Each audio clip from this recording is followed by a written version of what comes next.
An art class in a city school and a child talking about his drawing.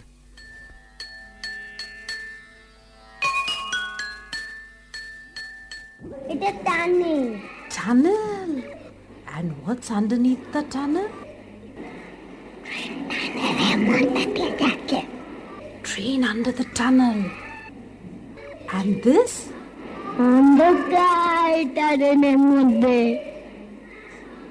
Andhakar. Darkness inside the tunnel.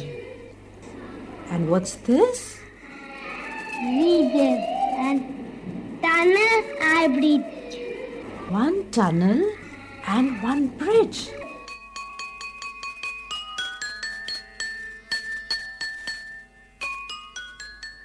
That was the voice of an autistic child talking about a tunnel and a bridge, talking inadvertently almost of his life and his problem. His life is like a tunnel, cut away, sealed off in parts with only a single ray of light filtering in. His problem? One of building bridges with people around him. Some known, some strangers. For those around him, the autistic child is at first a problem child, a slow learner, a child who is not understood even by his parents. And he had a different style of handling the ball, which I don't think any one of us can handle it. With his fingers, he would roll the ball. He would just like twist and turn the ball on his fingertips. You know that he was just about 3.5 to 4 years. But he kept doing that, which was something unusual. Then he had this habit of flapping hands. Like when we were going in the car, he wouldn't like the car to stop. He just wanted the car to go on and on and on. Like even if there was a red light, we had to stop the car. But this child he didn't want the car to stop.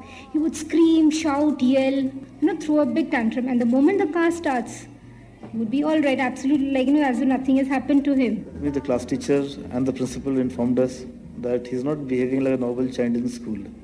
During the class, he's staring blank at the blackboard. When any questions are asked, he's not replying back, or he's hardly replying.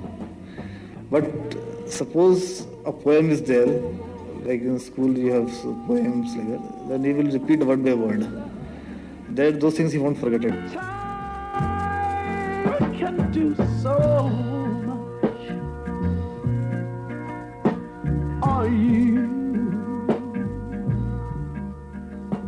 still mine?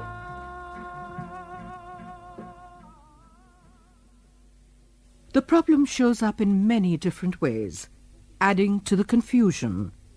Autistic children may be dramatically different, though suffering from the same disorder.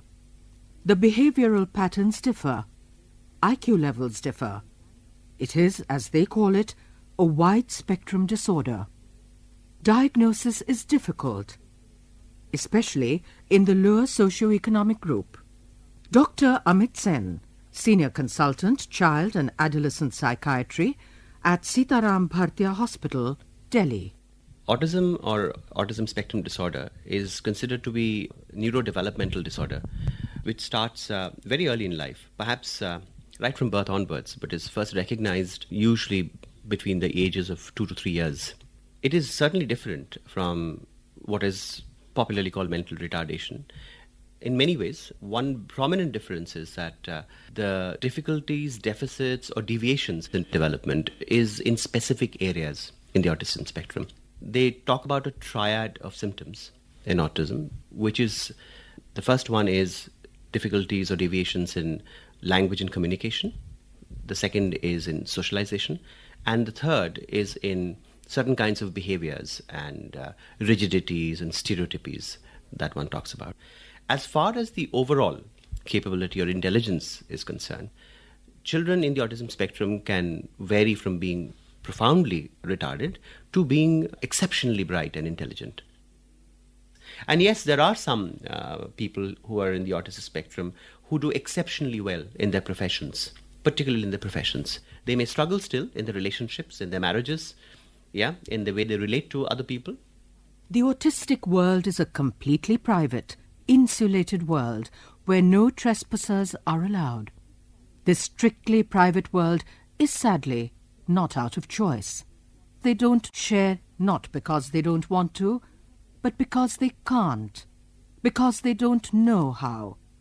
None of the natural human instincts to socialize, to interact, to seek affection can be found in these people, prompting doctors to name the syndrome as autism, meaning enclosed within the self.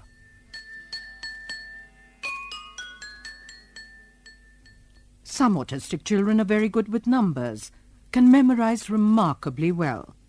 Some have a fantastic sense of rhythm, some an uncanny ear for music. टूट टूट टूट पल पल दिल के पास कुछ रहती हो हर शाम आँखों पर कुछ ऐसी तो पस में तुम यूं ही जलाते रहना हर गीत बुझाती है ये कैसा रिश्ता है Shruti, so this song that you sang, who is it by? Radio? How did you learn the song? My hearing. By hearing it on radio? Yes. Okay. Have you learned other songs like that? No. Who are the other singers that you like? Mukesh. Is there any specific song of Mukesh's that you like? Yes. Can you tell us the name? I'll tell.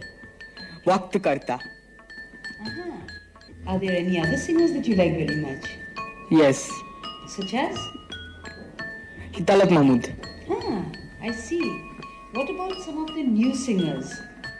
Who are the new singers now? Do you know any of them? I like Shah Rukh Khan.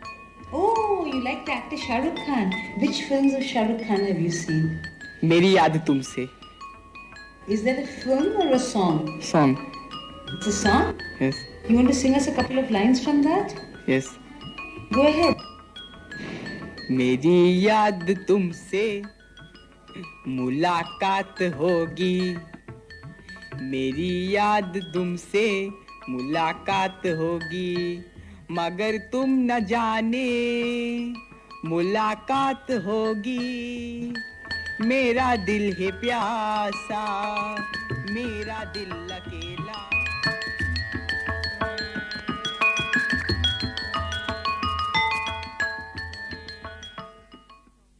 Autism is a lifelong developmental disorder characterized by impairment of social skills, communicative skills, and restricted and repetitive behavior. It is more common than Down syndrome and twice as widespread as blindness. Strangely enough, 80% of those affected by autism are boys. Current studies indicate that one child in every 250 newborns in the country has Autistic Spectrum Disorder, or ASD, and the graph is rising alarmingly. Close to 4 million people are living with ASD in India, yet the disorder has received very little research attention, funding, or efforts to create public awareness. Shubhangi Vaidya, a parent and researcher studying urban families, feels that family alone cannot be a coping mechanism. In the case of autism, you'll find that right from obtaining a diagnosis to actually looking after the child to thinking about his or her future, the onus falls entirely upon the family. We know families who travel very, very long distances from one end of the country to the other merely to access a diagnosis for the child. They have to often uproot themselves from their places of residence and move to other cities basically because they need facilities for their children. They become completely focused on the needs of the child to the exclusion of the needs of elderly parents, other siblings, and of course, as in the case, of many couples, they completely tend to neglect their own health, their conjugal relationship, and so on.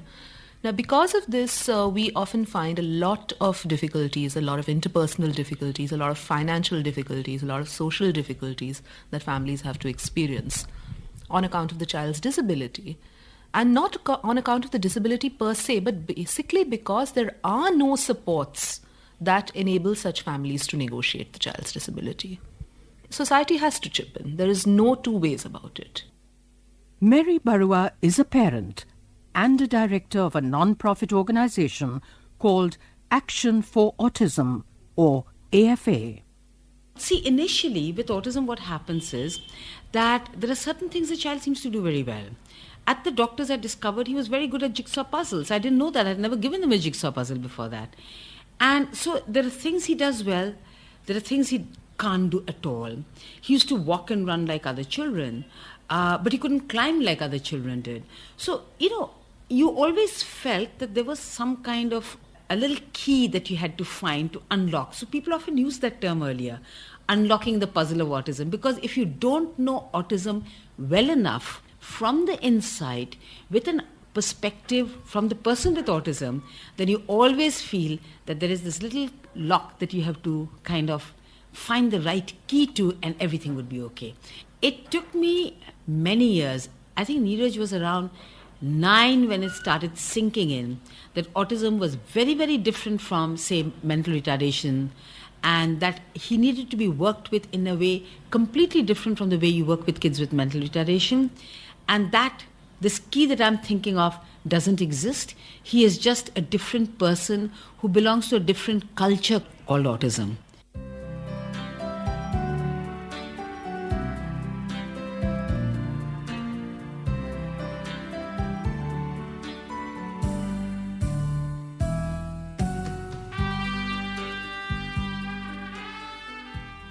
Early detection and intervention are essential to tackle autism. Parents tend to seek multiple expert opinions. They are inclined to give the child, naturally enough, the benefit of the doubt. Sometimes ill-informed doctors mislead them. When ultimately they come face to face with the problem, acceptance is not easy. Precious time is lost in the seesaw battle between belief and disbelief, acceptance and non-acceptance, hope and despair. To draw these apparently normal-looking, yet very different children into our world requires sensitivity, patience, and the ceaseless efforts of parents, teachers, clinical psychologists, and others involved. Only through the untiring efforts of this team can a bridge be built. Can the closed-in autistic world be imbued with our sounds and colours? Can the hesitant autistic hand find a strong, comforting touch?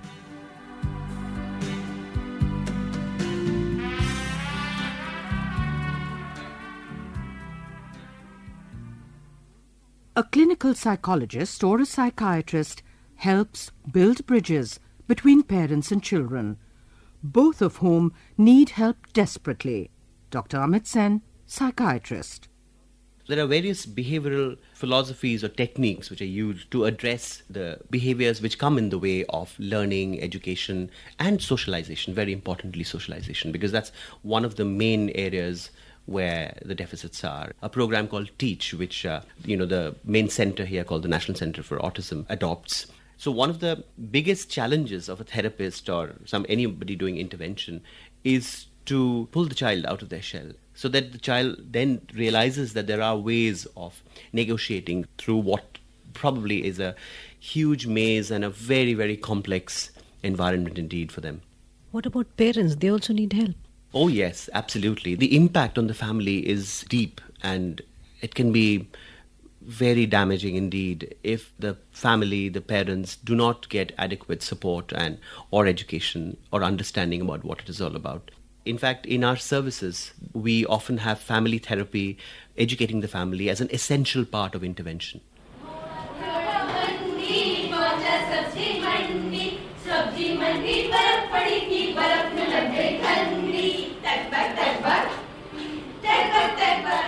At the National Center for Advocacy, Training and Research on Autism in Delhi, we attend a music class at the Open Door School, where students, parents and teachers join forces.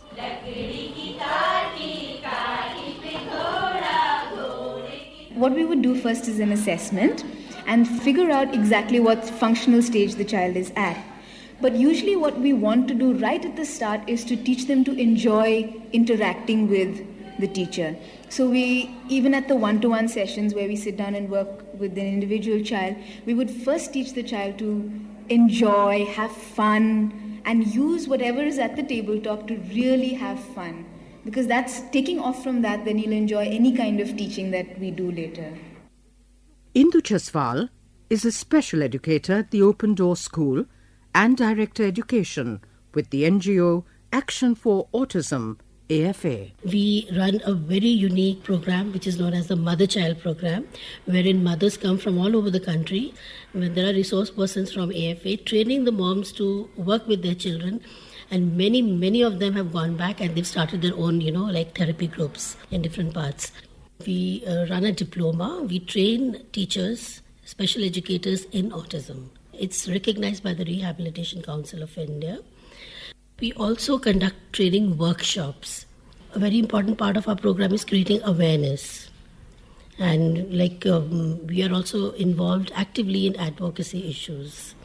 Because our kids are not, it's very difficult for them to become self-advocates because they lack communication and socialization. So it's the parents and it's people who feel for them who have to be the advocates. So we are working a lot in that direction also. Participating with other parents in the music class is Dr. Maroof Qureshi, Deputy Chief Medical Officer at the Karachi-based National Oil Refinery, Pakistan. His wife is attending the diploma course in special education for Autistic Spectrum Disorder. I came here along with my family because autism education in Pakistan currently not available, nor there is any school who educate the child. The awareness is still 0% in Pakistan because doctor is also unaware about this condition. मैंने खुद face किया इस चीज़ को. बच्चा मेरा 5 साल में जाके डायग्नोज हुआ जो कि सेल्फ डायग्नोज था. 11-year-old Vishu is happy to be handed our microphone. भीड़ में यूं ना छोड़ो मुझे, घर लौट के मैं आना पाऊँ माँ, भेजना इतना दूर मुझको तो, याद भी तुझको आना पाऊँ माँ, क्या इतना बुरा हूँ मैं माँ, क्या इतना बुरा मेरी माँ. जब भी कभी पापा मुझे जो जोर से झूला झूलाते हैं माँ, मेरी नजर. Kamlesh, the caregiver who attends to Vishu, has this to say. अपने आप खाते हैं, पीते हैं, कपड़ा पहनते हैं, बोलते हैं, चालते हैं, दिमाग भी अच्छा, पढ़ाई लिखाई में हर एक बात में दिमाग सही है. मुझे तो कोई पागलपंती कुछ नहीं लगती. मुझे भी बहुत प्यार करता है. अच्छा कभी कभी मैं छुप जाती ना तो मुझे ना ढूंढ लेता कि कहाँ गई तो नहीं है, ढूंढ के फिर बड़ा खुश होगा. आने देता नहीं, दिल ही दिल में घबराता हूँ माँ, तुझे सब है पता, तुझे सब है पता मेरी माँ. If only that were true. We ask Vishu's mother if she has the answers. What I just have is a heart that beats for him. And probably that is what makes children feel that it is really the mother who has all the answers, because we hear their unspoken questions. It's not that we have the answers, it's just that we hear the questions without the questions ever being spoken. And what are the questions in your mind? Well, of course, the big question, what happens to him after me? That is, of course, I think, like it or not, the question that all parents have in mind. As a child, see, he's a very happy child and, I'm doing whatever I can to ensure that he remains happy and comfortable and, well looked after. Now, I have no way of knowing whether this is something that's going to happen when I'm not there anymore. This, of course, worries me. worries me immensely. Today it is mostly the non-profit sector that provides some of the answers regarding the rehabilitation needs of the autistic. Government recognition came as late as 1999 with the passing of the National Trust Act. The National Trust for the Welfare of Persons with Autism, Cerebral Palsy, Mental Retardation and Multiple Disabilities is a statutory body under the Ministry of Social Justice and Empowerment. Poonam Natarajan is chairperson of the National Trust. This trust actually is a wonderful example of parents' advocacy. It was enacted in Parliament to answer the question which parents have asked, is what will happen to my child when I'm no more? So the trust is concerned about creating safety nets and support systems for people with these 4 disabilities through legal guardianship, which is done at the local level committees. And Government of India has given the trust a corpus of money whose interest we can use to create short-term, long-term living arrangements for disabled people. Basically, I feel that all this is not enough unless we focus on skill development and capacity building of these 4 disabilities. Poonam Natarajan elaborates on the activities of the trust. Autism as a diagnosis is still a difficulty. In fact, we are lobbying with the Medical Council of India to put it as a module in the MBBS course because most doctors cannot recognize it and generally label people with autism as mentally retarded. Many doctors also understand it, but it still needs to be part of the curriculum in the MBBS course. We have set up short-term and long-term stay places where if there's a crisis in the family, if the person with disability has no one to support them, then we have 115 different programs called the Samarth programs where people can go. So the support systems are being developed, so to say. We've just also started a scheme for scholarships, a training or further studies called Jnana Prabha, health insurance scheme called Nirmaya. You see, the health insurance does not give insurance to people with pre-existing conditions of disability. So we've come up with a scheme for people with these 4 disabilities so that we can ensure that they get cashless settlements and treatments in hospitals. The statistics are alarming. Yet, not enough is known on the subject of autism. Darkness in the tunnel with some light filtering through. Vital pieces missing from a jigsaw puzzle being painstakingly put together by parents, social workers, doctors, genetic experts and psychoanalysts. There is no cure for autism currently and no single cause is known.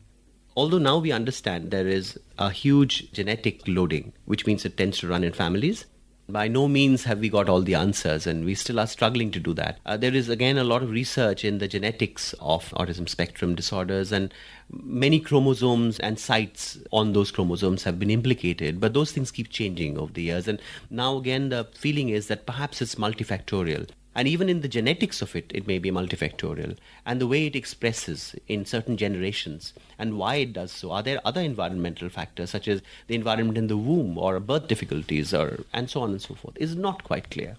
So we are indeed struggling with so many things with autism, whether it be its etiology, cause or its management. And there's no medication, no cure. Well, there is no cure. With all these different interventions, there can be marked improvement. And there are particularly the ones who are in, let's say, mild to moderate range of the spectrum when they're young. If help comes at the right age and if we're able to put in very specialized services for them, then within the next few years, they develop in leaps and bounds. And many of them actually appear to be, at least to a layperson, quite like other children. Poonam Natarajan feels that inclusion could be an answer.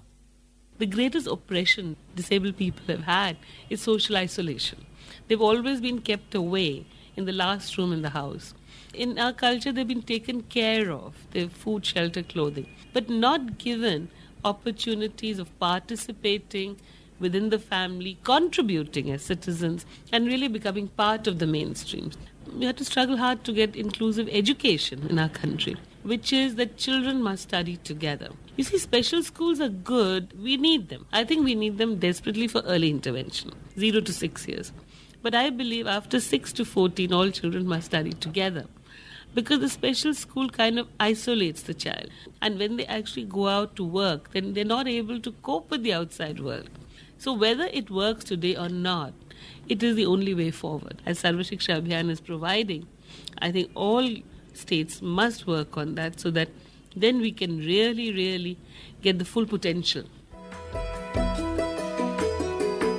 जैसे आँखों की टिबियाँ में निंदियाँ और निंदियाँ में मीठा सा सपना और सपने में मिल जाए फरिश्ता सा कोई जैसे रंगों भरी पिचकारी जैसे तितलियाँ फूलों की क्यारी जैसे बिना मतलब का प्यारा रिश्ता हो कोई ये तो आशा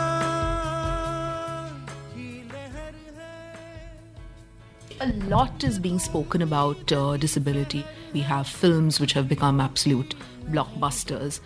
But I have a feeling that it is at a very superficial level. You find a lot of schools are talking about inclusive education. But as a pedagogical strategy, what are they really doing? You still have children being victimized for being duffers. You still have children being victimized for not getting full marks in everything. And so within this kind of a society, to talk inclusion, I think, is deluding ourselves. And it's not just disability I'm talking about here. If you look at the climate of intolerance that there exists for the other in our country, whether it is a linguistic group or whether it is a caste group or whether it is a religious group, disability is one more manifestation of difference. So if we are as a whole an intolerant society, I really don't know where the disabled will find a place, because you can't talk about disability in isolation. You have to look at it as one of the things that distinguishes one group of people from the other. That was Shubhangi Vaidya.